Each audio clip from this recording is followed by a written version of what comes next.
You know what's smart? Enjoying a fresh gourmet meal at home that you didn't have to cook. Meet Factor, your loophole in the laws of mealtime. Chef-crafted meals delivered with a tap, ready in just 2 minutes. You know what's even smarter? Treating yourself without cheating your goals. Factor is dietitian approved, chef prepared, and you plated. Pretty smart, huh? Refresh your routine and eat smart with Factor. Learn more at factormeals.com. Today on CityCast Portland, we're talking about our city council's new president and the marathon voting session that led to their final choice. We're also digging into our mailbag and sharing thoughts from you, our listeners. Joining me on this midweek roundup is our very own executive producer, John Notarianni. It's Wednesday, January 8th. I'm Claudia Meza, and this is what Portland's talking about.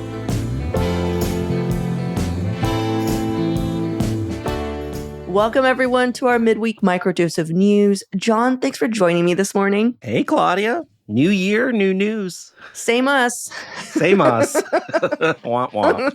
If you're new to the show, today is a day we look at a local story and our updates to stories that we might have missed last week. But for me, as you know, John, it's more like stories I've missed out since I left for the holidays, because I just got back to work this Monday and you've had more time to catch up. I feel like, you know, when you go to the bathroom during a play's intermission and you return just a little late, somehow I'm just catching the curtain call. You know, like I feel like I'm like, Renee Gonzalez is suing the city? Like, Yeah. What's happening? You know? Yeah. Anyhow, John very kindly offered to bring me up to speed on a headline he thinks deserves all of our attention, which is who City Council voted in as its first president. A completely new role in City Hall. And I hear there was drama.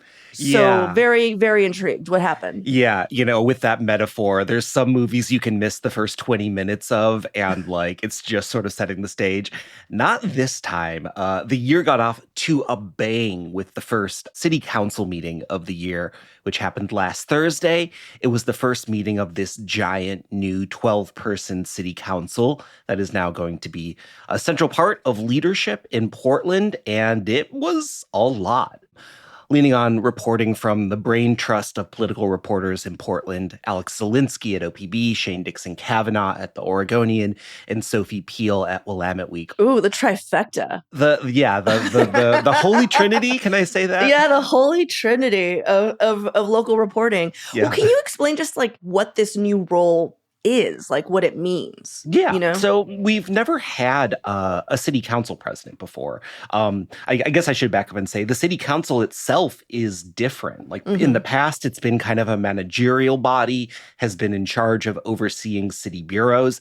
Now it's going to be operating a lot more like a Congress would, right? So it has a lot more of a role in directing policy for the city. And the council president is going to be the person that has a lot of power to make those things happen. I mean, people are saying that this council president could rival the mayor in terms of power in this city. I did not hear it would. I mean, I know it's slightly hyperbolic, but like it could rival the mayor. I'm just like, no.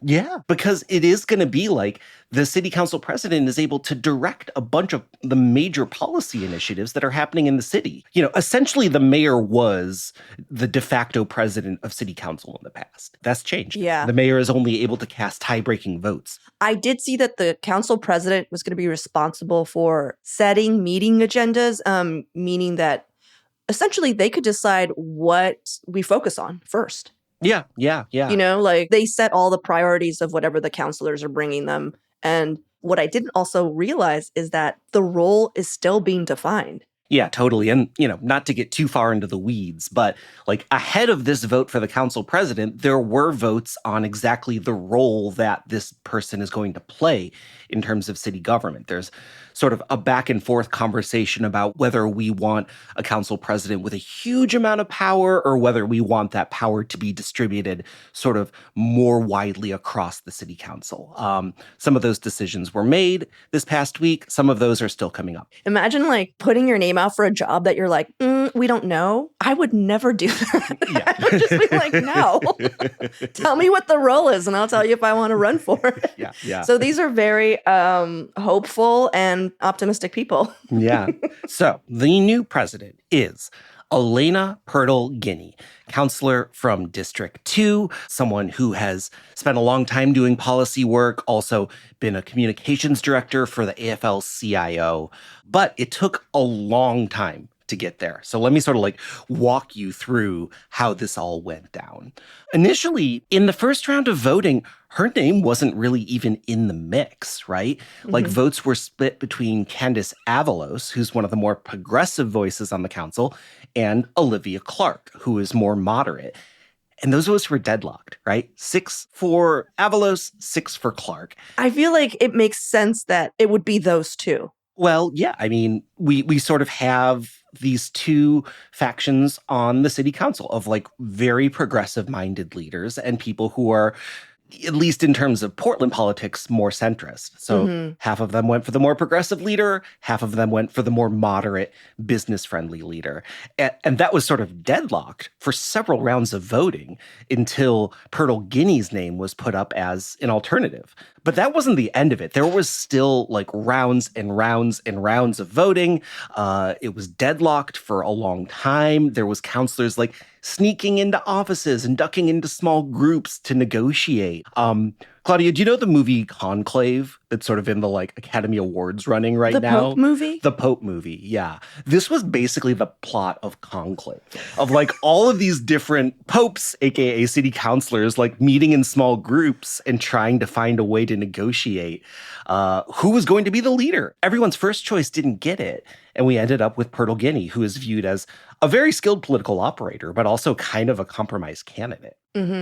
Were you surprised that that's who they landed on? Because I don't want to like brag, but in our pre-election episodes, it was opined on like who it might be. And I totally called Elena Purtle-Guiney, and I had absolutely no reasoning behind it. I just was like, she just seemed to me like if I were just going in and we couldn't decide on something, I would reach to her because she seemed to have the most experience I could trust in a way. Like, I'm like, well, I don't really know what's going on right now. Elena, what's happening?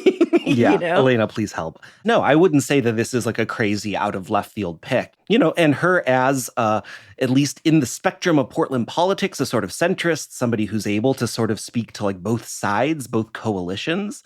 Yeah, I mean, I think it's a great choice. Yeah. It's just sort of wild that it took 9 rounds of voting to get there. Okay. So Mayor Keith Wilson is able to cast tie-breaking votes on city council matters. And I believe that like, I think it was Loretta or one of the counselors was like, hey, let's just give this vote to Keith. And none of the counselors wanted to do it. So I'm just so curious, like, who he would have voted for. Like, between Candace, you know, and Olivia, who he would have been like, oh, this person, you know. I mean, it was interesting because the way that I read the law was that Wilson is the deciding vote, except in this very specific instance, that it's sort of up to the counselors to elect their own leader. And I think it's worth bringing up, like, the person who did flip from this deadlocked coalition was Counselor Mitch Green. Originally, Green had been supporting Avalos, and then on the 9th round of voting, he nominated Avalos. Yeah. So it's so crazy that he like, I think his response was just like, I want to go home. Like, I know he didn't say it, like he didn't say it, but he was just like, listen, we just need to move forward. Yeah. Which I think says a lot about him, you know, not in a negative way, but like, I think that just shows compromise. Like, he's like, look, I get it. We're not going to get the way we wanted. Let's just move forward. Yeah. And I respect that. Does this make Mitch Green the Joe Manchin of the Portland city government? I have no idea who that is. It's okay. It was last season in Congress. You don't need to worry. Okay. I'm sorry. I'm like, no clue. Is that a comic strip? I don't read it. In a matter of speaking, yeah, it's a dark comedy called The U.S. Government. The final thing I wanted to bring up was like in the reporting on this, there was way more discussion of snacks than I've ever seen in political reporting. Wait, did you notice this thread? Was it on Twitter? Or X? Because I don't go there. Some of it was on Twitter. Some of it was like in the reporting itself. So Sophie Peel at Willamette Week kept reporting on what Eric Zimmerman was eating throughout the whole process. In the second recess, Zimmerman had a bag of Doritos. During the third recess, because there was a number of intermissions where they ducked into offices and did wheeling and dealing, Sophie reports Zimmerman found a microwave to heat up lasagna. So I wonder if it was frozen. I imagine it was like a nice homemade lasagna. Really? Which is so sweet, to have that time. But I think the crown goes to Alex Zielinski, who just kept talking about how hungry she was on Twitter. At one point she wrote, "I'm disappointed City Hall didn't include a popcorn stand in their renovations for moments like this." So, Alex, I hope you got some lunch. I think you cracked why there was so much talk about snacks. They were all hungry. They were all hungry. Sophie Peel was just like, Doritos? I don't like Doritos. They were just really hungry. Yeah, because this meeting went on forever. Let's tell you about this lasagna. It looks like there's 5 layers. I see a hint of spinach. And it's like, focus, Sophie, focus. I also saw that the Multnomah County's new Board of Commissioners is going to have its first session this week. First term Multnomah County Commissioners Megan Moyer, Vince Jones-Dixon, and Shannon Singleton will be there, along with returning Commissioner Julia Brim-Edwards. And they've all publicly promised to play nice. So we'll hopefully, their session isn't going to be as dramatic. Yeah. Said no one ever about the county. But because our last board was a bit divided. Do you remember that, John? I think we reported just once or twice on that. Oh, yeah. So the Oregonian quoted Shannon Singleton saying, I think that people are all on the same page. We agree that disagreements can happen without being disrespectful or making personal attacks. So we're going to be keeping an eye on their first session, which is happening this Thursday morning, which is when we tape our Friday roundups usually. So maybe you'll get a Taco Bell-fueled recap of what went down next week if it's interesting enough. I have a feeling their first meeting is going to be just please wash your dishes and empty out your food on Friday. That's when we clean it out, because they're not voting on their roles. They're going to be voting on what basically they're focusing on. So yeah, hopefully less fireworks in their first meeting. Yeah. And we have a few ideas of what that may be. And you should check out our Friday roundup, because we'll be talking about that specifically. Yeah. Okay, well, let's take a quick break here. And when we come back, we're digging into our mailbag. Mailbag.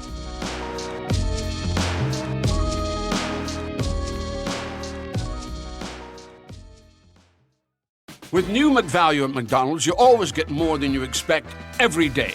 So even if gas prices go up, you can buy a double cheeseburger and add a McChicken for $1. Or before game time, you can get $5 meal deals for the group. And if breakfast is about to end, get deals in the app to save before the bell. The choice is yours, and the choice with McValue is always more. Prices and participation may vary. Valid for item of equal or lesser value. Must opt into rewards for app deals. All right. What's in our mailbag? Want to take the first one, John? Opening up the mailbag, we had a really nice note from Nathan, digging back to an episode that we actually did about a year ago, talking about Portland Music Month, which sadly is not happening this year. But Nathan had a long-distance relationship with that episode that I thought was really sweet. So here's what they say. Last year, you recommended the Near Here app as part of your January episode. I'd been living in Portland for years, but had no real connection to live music. This year, I got to see some of my favorite artists live because of your recommendation. And then wrapped up by saying I wanted to share my gratitude for the role your show played in 2024, being my best year since moving to Portland. Aww.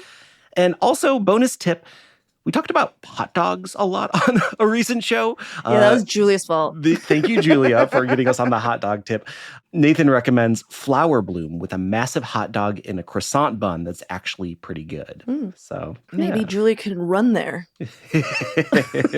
Part of one of her New Year's resolutions is to run in the morning and somehow incorporate bakeries.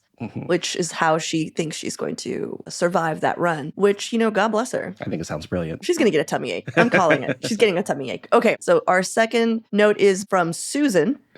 I'm not going to say the last name. I will reveal afterwards.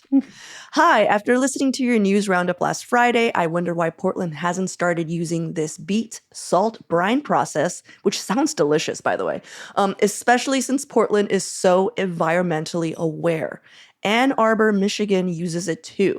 Aren't you from that area, John? Wow, another Michigan listener. What a crazy. wild coincidence. Yeah, I'm going to continue here. Maybe it's too expensive to set up. I've noticed that it makes a huge melting difference. They use it on more traveled streets here. It's also strangely comforting to see the lines of the melting solution on the roads the day before a predicted storm. That sounds nice, actually. Anyhow, she ends her note with, FYI, I sent this in a text to John a few days ago. That's you, John. Oh, wow. And he said to send it to this address. Because this is her mom. And I love that she Cat's out of the bag. This email is from my mom. She wrote to the show, which is so sweet, because she listens to all of our shows all the way from Michigan. John, you have the sweetest mom. She listens to a show about Portland because you're on it. Yeah. Anyhow, Susan, if you're listening, please write in anytime. We also would love any pictures of John as a teenager.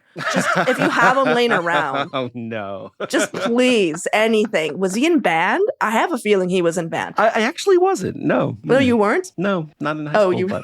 You're like, I was too cool. We'll take them. We'll take them.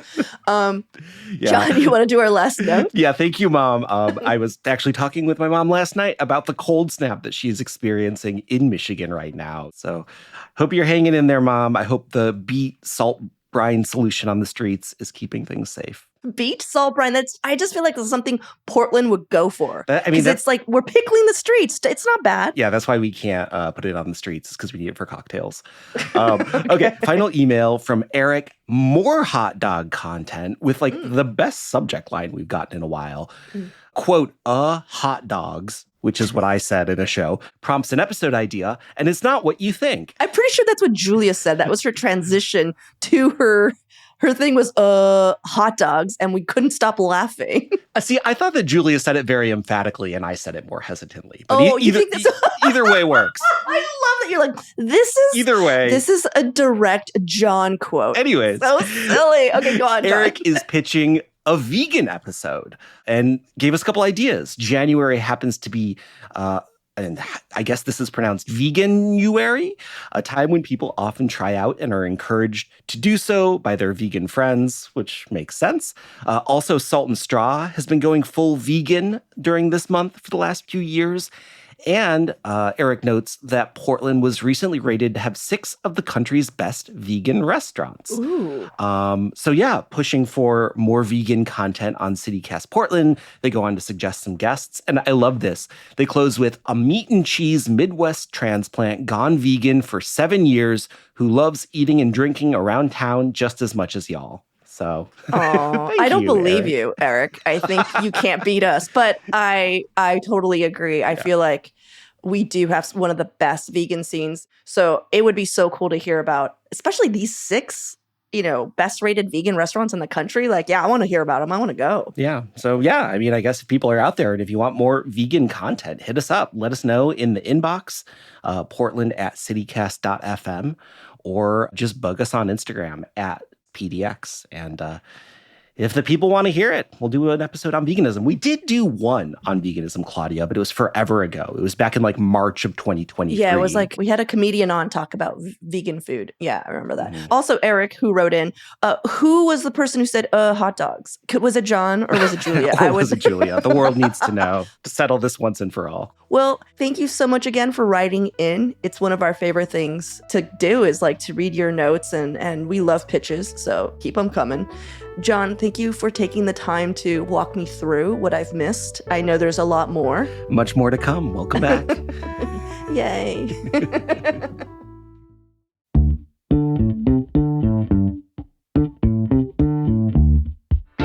That's all for today here on CityCast Portland. Thanks so much for listening. If you enjoyed the show, please share it with a friend, rate or leave us a review. It really does help us out. We'll be back tomorrow morning with more from around the city. Until then, see you at Slim.